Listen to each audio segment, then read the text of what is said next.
wa balighna Ramadan. Ya Allah, ya Tuhan kami, berkatilah Rejab dan Syaban dan sampaikanlah kami dalam bulan Ramadan. Walaupun dia bertemu dengan Rejab, walaupun dia bertemu dengan Syaban, belum tentu dia akan bertemu dengan Ramadan. Seminggu je lagi. Itu sebabnya Rasulullah sallallahu alaihi wasallam menggunakan perkataan wa balighna Ramadan. Jangan ingat bila kata dah jumpa Rejab boleh jumpa Syaban, dah jumpa Syaban boleh jumpa Ramadan. Tidak. Ini salah satu contoh yang terdekat bahawa usia tadi. Tahun lepas sahabat saya seorang, besok nak masuk Ramadan, malam tu dia meninggal. Orangnya sihat saja. Kami bergurau senda dan sebagainya. Tiba-tiba besok nak masuk Ramadan, malam tu Allah SWT ambil dia, tak bertemu dengan Ramadan. Alhamdulillah, kita bersyukur pada Allah SWT kerana Allah Ta'ala pilih kita di antara hamba-hambanya yang mana dapat bertemu dengan Ramadan. Walaupun sekarang baru 2 hari. Masuk hari yang kedua kita masuk Ramadan. Tetapi kita harapkan dan kita berdoa selalu pada Allah Subhanahu Wa Ta'ala supaya Allah Subhanahu Wa Ta'ala sempurnakan Ramadan kita. Begitu juga kita harapkan pada Allah Subhanahu Wa Ta'ala supaya Ramadan ini tidak setakat orang kata melepaskan batuk di tangga. Lepas lalu macam tu saja tapi tak memberikan apa-apa faedah dan kebaikan bagi diri kita. Kita gunakan Ramadan ni. Pada awal Ramadan ini kita perbaiki dan semat balik perkara-perkara yang terbaik di sisi Allah SWT yang dikehendaki oleh Allah SWT supaya kita terpilih di antara hamba-hambanya yang dapat betul-betul kebaikan-kebaikan yang Allah SWT berikan kepada Ramadan. Itu sebabnya ulama menyatakan bahawa Rejab Allah SWT sediakan untuk persiapan Syaban. Syaban pula Allah SWT sediakan kelebihan dan pahala berlipat ganda adalah untuk persiapan Ramadan. Ramadan pula disediakan dengan berganda-ganda pahala tersebut adalah untuk persiapan diri kita bertemu dengan 9 bulan yang terakhir. Biasa kita sebut aja persiapan ni, anak nak pergi sekolah buat persiapan, nak raya buat persiapan. Yang tahu namanya persiapan tu bila nak raya saja, kemuncak persiapan. Sampai kadang-kadang tertinggal segala-galanya. Sibuk sangat buat persiapan, perkara yang dituntut ditinggalkan. Tetapi inilah tuntutan sebenar Rasulullah Allah SWT kepada kita. Rejab tadi adalah persiapan untuk Syaban, Syaban pula adalah persiapan untuk Ramadan, dan Ramadan pula adalah kemuncak persiapan untuk kita bertemu dengan 9 bulan terakhir. Itu sebabnya Allah Ta'ala beri kita gula-gula. Beri gula-gula. Pahala yang berganda-ganda tadi bagai diibaratkan gula-gula. Tak lebih daripada tu. Buka ni banyak kelebihan dia, buka yang kitab ni banyak kelebihan dia, hadis Nabi yang menceritakan kelebihan-kelebihan setiap perkara pada bulan Rejab, Syaban, Ramadan. Tetapi tidak lebih dan tidak bukan, dia tetap kembali kebaikan tersebut untuk diri kita menanamkan motivasi dan melahirkan jati diri yang terbaik bagi diri seseorang.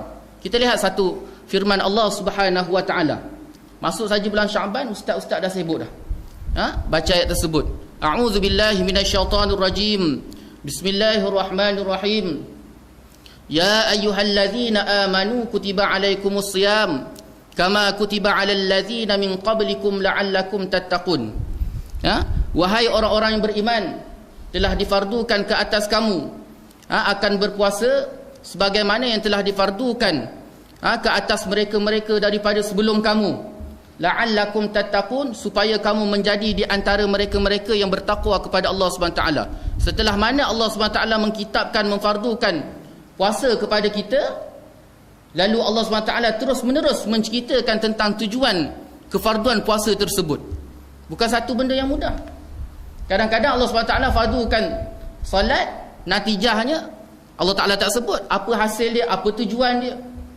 Tetapi kefarduan puasa ini adalah natijah dan hasilnya Allah Ta'ala terus sebut la'allakum tattaqun, untuk menjadikan kamu di antara mereka-mereka yang bertakwa kepada Allah Subhanahu Wa Ta'ala. Pada pagi yang berbahagia ini kita akan lihat apa definisi pengertian yang diertikan oleh para sahabat dan para ulama di dalam mengertikan takwa yang dikehendaki oleh Allah Subhanahu Wa Ta'ala.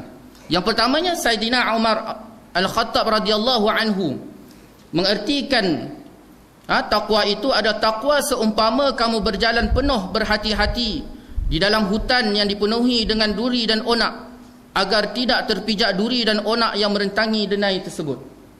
Jadi takwa tadi diberikan perumpamaan bagi kita seperti kita berjalan di dalam hutan, yang mana kita berjalan tersebut penuh dengan berhati-hati kerana takut terpijak duri-duri dan onak-onak yang berada di dalam hutan tersebut.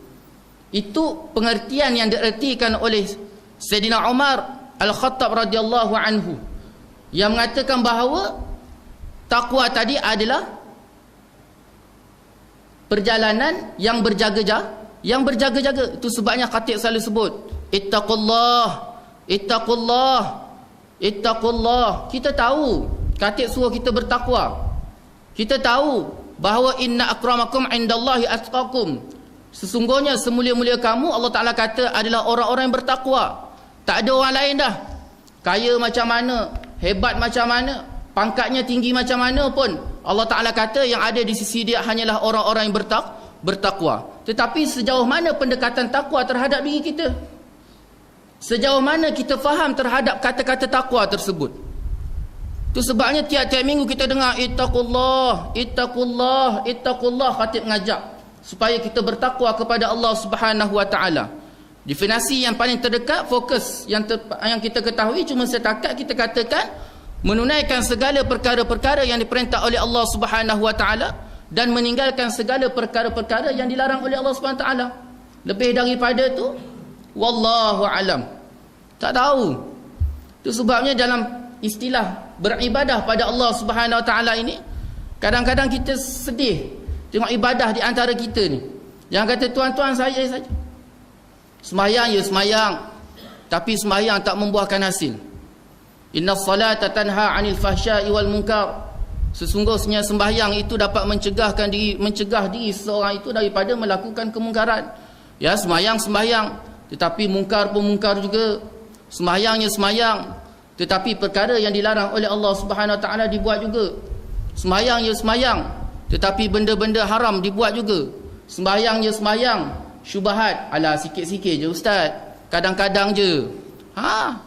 Jangan main-main. Nabi berikan perumpamaan syubhat tersebut adalah seperti mereka yang menggembala kambing di pinggir-pinggir bukit. Bila-bila masa saja kambing tadi akan jatuh ke dalam gaung. Itu perumpamaan yang diberikan oleh Rasulullah sallallahu alaihi wasallam. Dan di antara tanda-tanda, ulama kata, dan di antara tanda-tanda hari kiamat, bila tika mana akhir zaman, perkara syubhat itu tidak dipandang berat, mudah.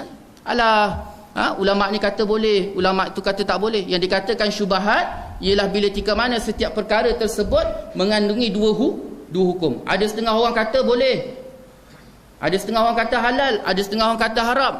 Kita ambil paling dekat sekali contoh. Bila tika mana sibuk orang boikot KFC. Tak maaf kalau ada fungsi KFC ke token KFC kat sini. Cuma saya berikan pandangan.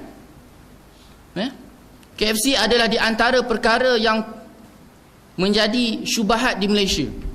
Betul tak? Ada setengah ulama kata haram makan KFC. Ada setengah ulama kata boleh.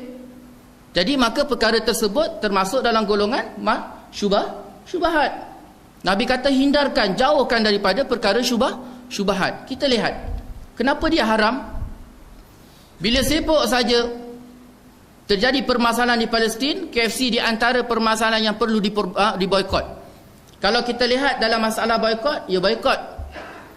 Tapi kalau kita lihat pada masalah dalaman pula, permasalahan yang pertama mengenai potong ayam. Ni bukan saya kata orang yang potong ayam tu sendiri kata. Saya tanya dekat Haji tu, macam mana ayam KFC ni Haji? Haji potong ayam KFC. Dia cerita ayam tadi digantung. Bila kata digantung saja, dia akan jalan ikut trip masing-masing tu, ikut turutan masing-masing. Bila sampai saja dekat tukang potong ayam tadi, dia akan potong. Bismillahirrahmanirrahim. Alhamdulillah, sebut nama Allah. Bismillah. Potong. Tak sampai jauh depan saja Haji tu terus masuk dalam kawah air panas.